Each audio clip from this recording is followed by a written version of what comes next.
everyone, and welcome back to Brown Coat Reviews. I'm your host, Laura, and this is my favorite co-host, my husband, Scott. Now, before we get started, I wanted to give you a quick heads up about our 500 subscriber giveaway. So, in order to qualify for that subscriber giveaway, you must be a subscriber. There will be one giveaway for subscribers, and then we will do a separate giveaway for those top contributors who are posting comments and talking with us about the different videos that we're posting, giving us some great feedback. You will qualify for a separate amazing giveaway, and we will certainly be doing that when we hit 500. So please make sure to continue to like, share, subscribe, and comment on these videos. Now, today we have, of course, our pull list, and magically I have some boxes over here. Can you believe it? You know, Midtown Comics was good to us. So, let me get started. Aftershock was doing a promotion at our local LCS over at Ultimate Comics Raleigh, and they had apparently a table where you could pick your free comic book. By the time Scott was getting there, this was the only one that was available, and it is Patience, Conviction, Revenge. I have no idea about this title, but you know me, I'm gonna read it, and I'll let you know if it's any good. Other ones that I grabbed was Department of Truth. This is issue number 8. Like I said, for those of you who are not up to date on Department of Truth, like I said, imagine if the conspiracy theories of the world of what if there really was no moon landing, what if those conspiracies are actually true, and what if there was a government entity that was trying to keep the truth, thus the Department of Truth, from getting out, and then why they were trying to cover up this truth and what entity is trying to get the truth out, and it's been really, really cool. So, Spawn. This is issue 317.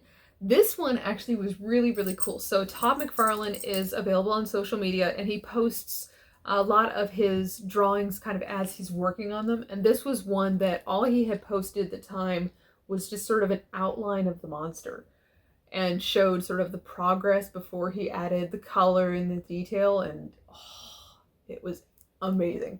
And I think that one's just epic. Look at that. Absolutely love it. This is Batman Black and White, issue number 5. I loved that Riddler cover. It's really cool on the back, too. And on the back, Nightwing. Very cool. And that was the extent of the Laura comics, I should say. So, I had Black Widow, issue number 6. Been loving this series so far. If you've been reading it as well. I'm sure it's a lot of stuff that I'm hoping will be in the new movie. Some of it probably they won't touch on at all, but it's kind of giving me some good foundations of what I hope they're going to be doing. Whenever they finally do decide to release that. I know it keeps getting pushed Summer, back. maybe? Yeah. I also picked up issue number 2 here of Silk. I grabbed the first issue last week, honestly, based on the cover art. But I will say I'm getting more into the Spider-Verse here lately. And because of that, I'm trying to branch out and get some other stuff. You've seen some of Laura's special covers she's got with Venom versus Carnage. I have a couple of MJ covers, and there was a whole other series. But basically, Silk is the newest addition to my reading list from the Spider-Verse, so I'm withholding judgment until I've read it a little more. Yeah. Then this, I saw this cover last week. Well, actually, I saw this issue last week. This is Batman Urban Legends. Yeah. I did not see this cover. If I had it, I would have grabbed it. So this one has stories about, including Red Hood, Harley, Quinn, and Poison Ivy, the Outsiders, and Grifter. Okay, I love that cover though, the artwork on it. And then because I grabbed it, of course I had to grab issue 2 today. Another awesome cover. Yeah. And I can't wait to dive into both of those. That was actually it for my pile this week. So, the Us pile. Yes. I don't know how many of you are familiar with Sherlock Holmes. We are fans. Or which version? Well, yeah, there are a lot of different versions. So, I like multiples. Benedict Cumberbatch's has just been phenomenal. Yes. But there are a lot of other versions that I've enjoyed. I liked the original books, but one of the lead female characters, who's known as the only woman who technically outsmarted Sherlock Holmes, is Irene Adler. Mm-hmm. So this was the book that Scott ended up grabbing, but as soon as I saw the title, I'm like, oh, I'm in. And it's called Adler. So it is based on the character of Irene Adler. And it just looked really, really cool. Did you see anything else about this one before you grabbed it? I did read a little bit about, kind of like the preview sample on the Comic Club website about what its storyline is involving. I'm looking forward to reading it. It's another one of those that, based on, we both love the movies with Robert De Niro. We both loved Benedict Cumberbatch version on BBC. We actually both really like the Elementary TV show with on CBS Johnny Lee Miller. with Johnny Lee Miller and Lucy Liu. So I mean, it's like we keep seeing these various different versions, and with this, I'm assuming Laura's the same way I am, where I'm like, I just want more. If we can get more, whatever format it's in, I want more. Well, and I love that it says Irene Adler's going to team up with Jane Eyre, which that's the reason why I thought she'd like it. So totally. Yeah. Oh, even the Enola Holmes movie, which I've seen, or haven't yet. Yeah, sorry. The other one on our us list here is Once and Future, number 18. If you've seen our video about that, Laura and I can't gush over it enough. We gushed enough in that video. I'm not going to do it here. I will tell you this. It does not disappoint if you enjoy the writing on any of the earlier issues. If you have picked up the trade paperback, it just keeps getting better and better. If you've got volume 1, I saw volume 2 on the shelf today. Yes, and the hardcover is coming out this fall.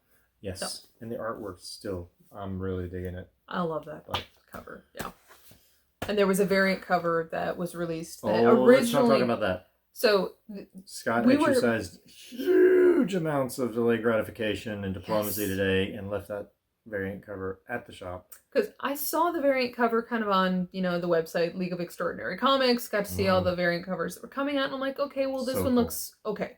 Like, there was a black and white version of this cover, which I'm like, I really like this one with Big Ben in the background. Yes. Yay. And then I saw the other cover, and I just kind of clicked on it for 2 seconds, and I'm like, oh, okay, I'm not going to be my thing. Then Scott showed me the cover. I don't know how well this will show up on the video, but...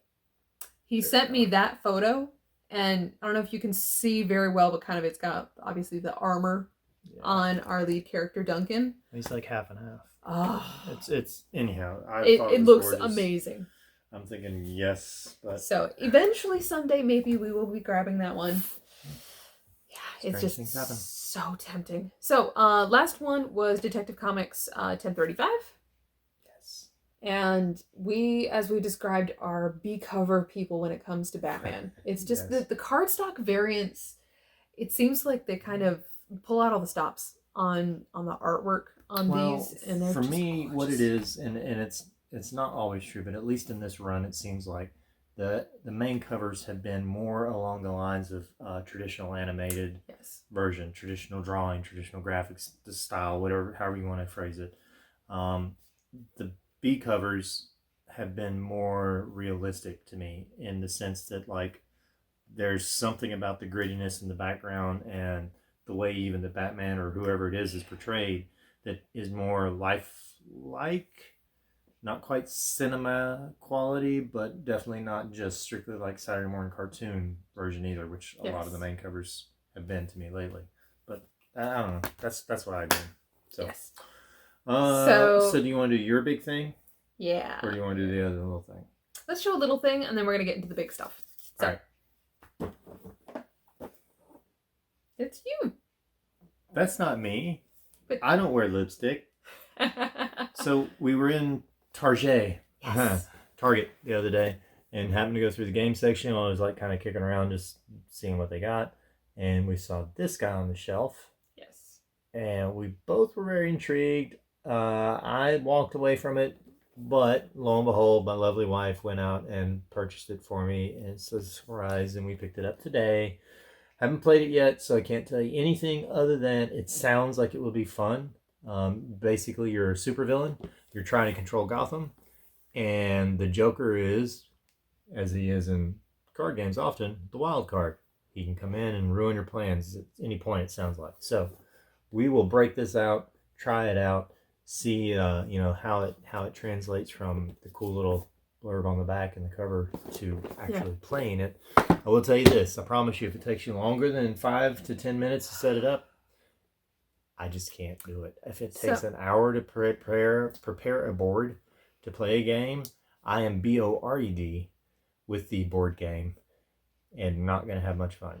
Okay, so this is my fault. Let's give the disclaimer of what on earth he's talking about. So, I used to play Risk with my family all the time, and we would get like 8 or 10 people together and we would all play Risk, and it was so much fun. And one point my brother had, it was a Lord of the Rings Risk game, and it was so much fun. So I found the board game of Lord of the Rings Risk. I bought it on eBay and I got it. I was so excited, and it said you could do a 2-player version of Risk. I've never played Risk as a 2-player game, so I'm like, let's try it. We spent so much time setting up the board that we never had any actual time to play the game, and then we left it on the table so that way later on we could go back and play the game, because now we've got it set up. Except then like dog noses would like hit the little players, and then we'd have to fix the game, and then we realized we were gonna have to redo the board again. We still haven't played the game. We've never played this game. So basically we've also figured out that we need more board game friends. So we need someone to play Lord of the Rings Risk with us. And if like you could turn it into like if it was a group and you were having drinks and telling stories while you're setting it up, maybe. But it was literally like she and I were just like, and then I play for an hour. An hour of like strategy. By the time we got done with that, my brain was fried. I was like, I can't even think about starting. And we had to read rules. I'm done. Yeah. I'm tapped out. And the regular rules for Risk were fun, but then the 2-player just like went on top of each other. So maybe it's just us. Maybe we just can't handle it. But maybe Risk is just not meant to be a 2-player game. So that's why he's terrified now of playing board games with me, because he's like, is it a 2-player game or is this a Risk 2-player game? Yeah. So we have to have the... You go ahead and set that up, honey, and call me when you're ready. Yeah, the disclaimers are necessary. Yeah. So, Midtown Comics. I have 2 boxes from them. Where are they at? Midtown Comics, is in New York. Yeah. So I found out about them because Brandon Jackson, BJ Kicks, you have started this all over again. Why on earth do you post that there are sales? Yes, I'm just going to keep pointing this at you. I'm going to remove the sharp object from her hands while she talks with them. There was a sale, and the first box was a sale. It was 75% off. So I went through back issues and got 75% off, and I was able to fill a couple runs, and I was so excited. And I did get Us Comics on the other box. So then I signed up. Oh, this is a box full of Spawn, isn't it? No, it's not. Okay. It's actually really good for once. So that box, I was already like, all right, I can kind of justify that box because it's like Us titles, and I made sure to get stuff for both of us in that one. Well, then when I signed up for the list, I got on the email list, and 2 days later, they had these titles on sale, and I had been looking for them. And Scott and I had been talking about them. Dear God, it's heavy. So, okay. I don't know. I've never bought from Midtown Comics. I hope to God they're well packaged, because otherwise I'm going to be really, really disappointed. But if Midtown Comics keeps this up, I'm in trouble. I've had to stop reading their emails. There's the invoice you want to go and burn or hide from me? Pretty much. Okay. Well, it's very well packed. Good. Big, thick layer of bubble wrap on top. Hand that to you. Ooh. So you may have noticed in the background of our comic book review videos, I have the Neil Gaiman Library Volume 1, and this is the Neil Gaiman Library Volume 2. It's a gorgeous hardcover book, and it just look gorgeous. And I've been looking for this one. It's a little bit more of a pricey title. It was 50% off of all of the books in this box, so I was super excited.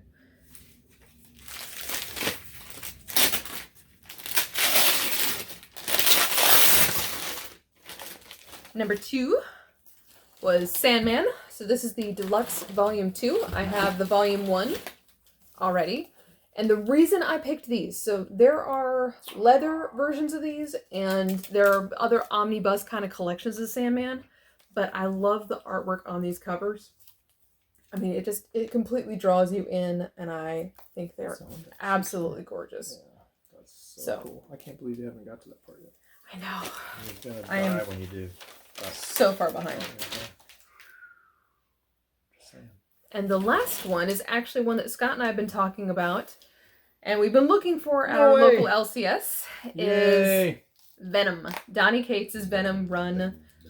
The hardcover has been hard to find in general, and I have never found it 50% off. We had our LCS had it down at Ultimate Comics, but we didn't get it the day I saw it, and by the time it came back, it was gone. So it has disappeared, and pretty much the only version I could find was on Amazon, which was about $10 to $15 more expensive than this one. So I will say, I'm looking at Corners. They did a great job with shipping. I mean, they used a good thick bubble wrap, and there's technically 4 layers of this in that box. So. None of these books are light. So that's awesome. Yeah. Yay! Cool. Very cool. Box number 2. Whoa! Hey, get floored. That's not a light box either. That's 75% off of back issues. So normally I will buy comics like this, and I'm assuming normally like at a warehouse sale. But in this case, I was able to actually get specific titles. There's no bubble wrap on this one, but some pretty thick packing paper on the inside. And then the books are individually, or not individually, but grouped together and wrapped up in this. And they're all bagged and boarded. Of course. Okay. Okay. You go with that one. I'm going to open this one. Can I open this one? You can open this one. Awesome. I'm just curious which one's got his comics. Well, why don't you flip some over and see? Alright, so Deadpool. That was one of the runs that we are filling in. So this is Deadpool issue number 37. Issue number 35. Harley Quinn. So this is the Rebirth, which eventually became the Universe titles. So this is issue number 56. Hey, you're looking ahead. I'm allowed. My wife told me I could. She gave me permission. You heard her. I did not. I have witnesses. Somebody comment. You heard her say I can open this one. I said you could open it, but I did not say you could look. So start showing some titles. It's implied. Start showing some stuff. So, on the other Harley Quinn stuff, what are you doing? Uh-huh. Here's issue 46. Love that cover. Deadpool number 13. I love this cover.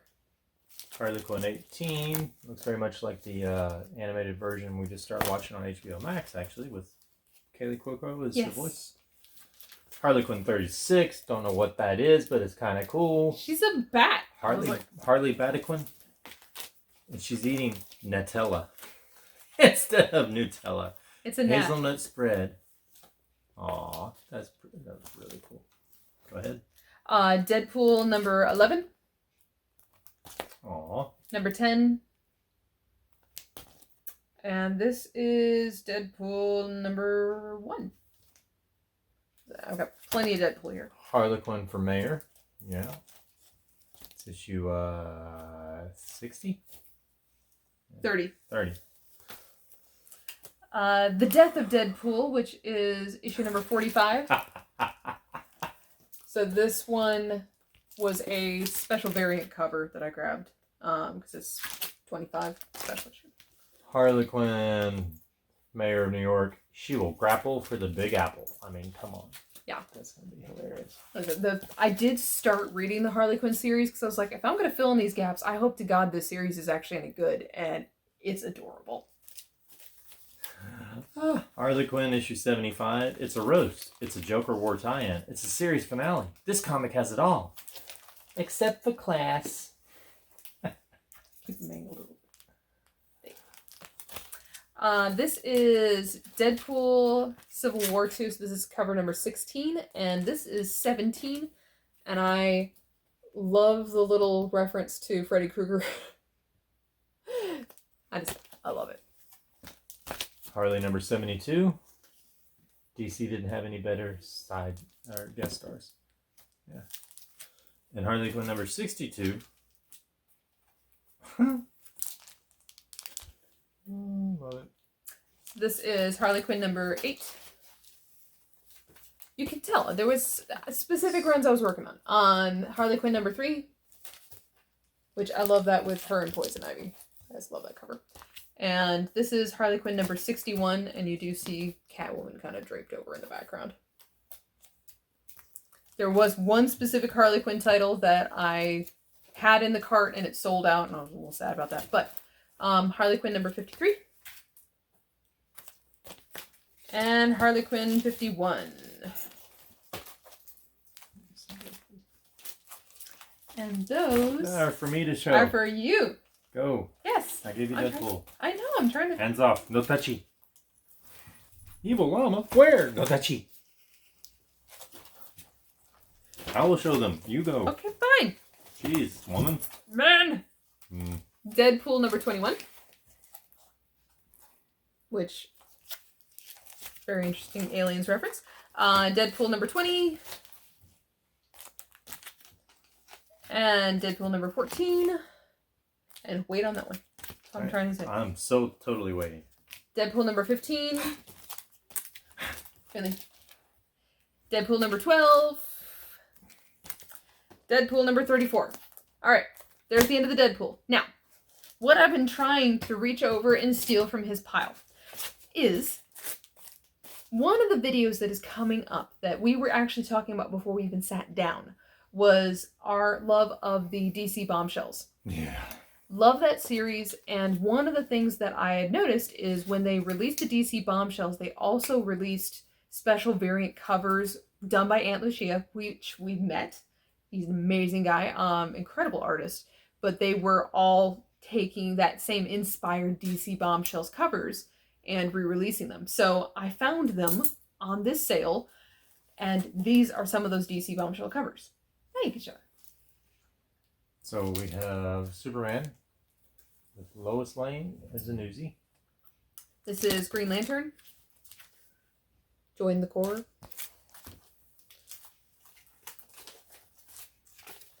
Superwoman. This is Superman, Wonder Woman.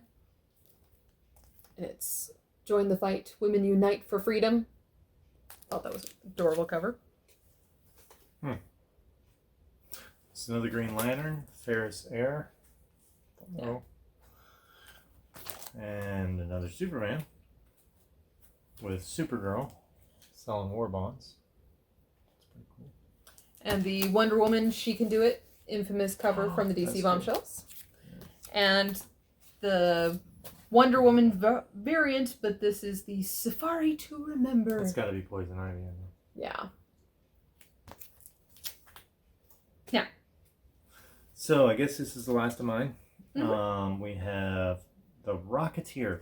So long story short, Betty Page fan. Betty Page inspired Jennifer Connelly's look for the guy who was doing The Rocketeer in the movie version, as well as in the comics. You'll see why in a minute.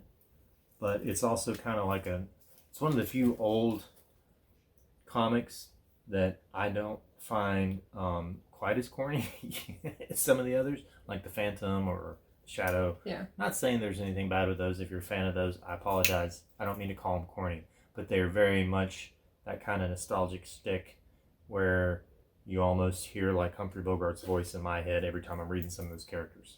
Okay? The Rocketeer was kind of like that, but they kind of made fun of themselves. The hero wasn't a typical hero. Anyhow, Rocketeer at War, issue 1. The Rocketeer at War, issue 3. Because he has issue number 2. The Rocketeer at War, issue 4. And now it's a complete set. And then you'll see what I was talking about. Here's a Betty, Unbound, which I did not have, and I'm wondering if this is... It is! So it's a Disney cover, or a movie cover, yes, tied into Hook, or Peter Pan, with Betty as Tinkerbell. But you can see the resemblance between Betty and the Rocketeer girl. Hairstyle and all. Yeah. Okay. There we go. That was mine. Thank you, honey. Yes. Yeah, I'm and happy. So These were the only two that were only 10% off. So this one and this one was my grab because I've been looking for this for a long time. So this is Oblivion Song issue number 25, but is the J. Scott Campbell cover. Oh yeah. So been looking for this one for a while. And the cool thing was because some of these, I said they were 75% off, it ended up averaging around $1.20 something, including our higher priced volumes or issues. So it ended up being around $1.20 per comic. Free shipping and handling. So I was very cool. Very happy.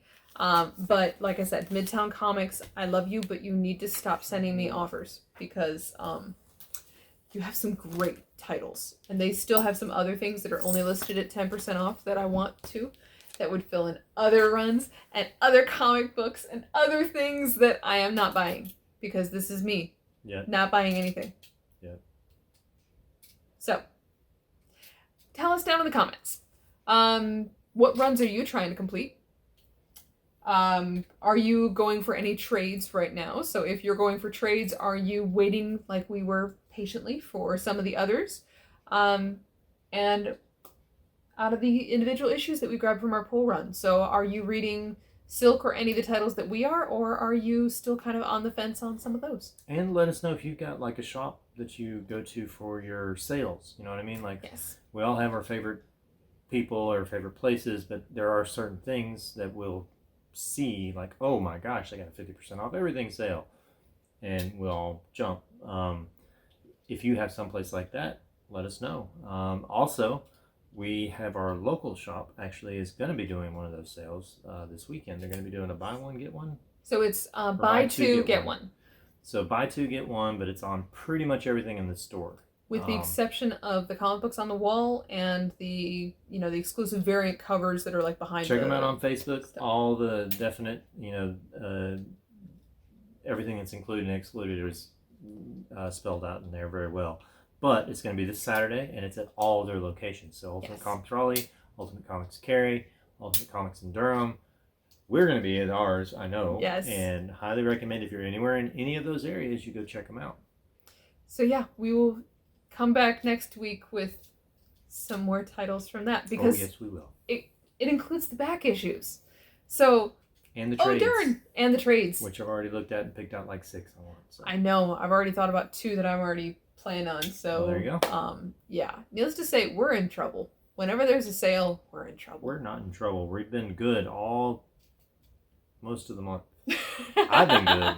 How about this one? I've been here. I have been here. Well, that is sure. Yes, you have.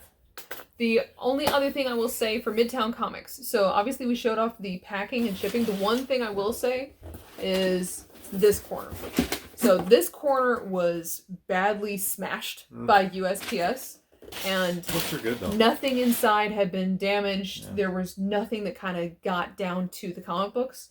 And the same thing with the hardcovers. They made sure all the corners stayed nice and crisp. And that was one of my big concerns when ordering this many comics from a shop that I've never purchased from before. And I will say they kind of hit it out of the park. So thank you, Midtown Comics. Mm-hmm. And as always, Laura and Scott from Brown Coat Reviews. We'll see you all next time. When eventually, did I mention I'm great at names? So, Laura, you want to close us out? No, I really don't. We will see you all very soon. Bye-bye.